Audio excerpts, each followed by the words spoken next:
Hi friends, ഇത് ഞാൻ നിങ്ങൾക്കന്ന് കാണിച്ചു തന്ന പുഴ തിക്കി എൻ്റെ വീട്ടിൻ്റെ മുന്നിലുള്ള പറമ്പിൽ കയറിയതാണിത്.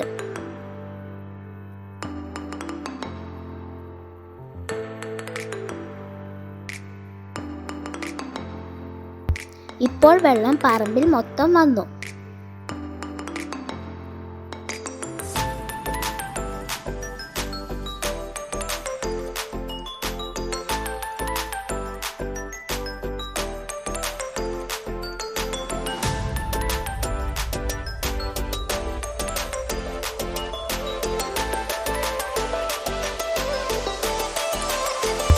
ഇത് പുഴയിലേക്ക് പോകുന്ന വഴിയാണ്. അവിടെ ഇപ്പോൾ വെള്ളം കയറിയിട്ടുണ്ട്. ഇത് റോഡാണ്. അവിടെ ഇപ്പോൾ പുഴയും റോഡും ഒന്നായിട്ടാണുള്ളത്.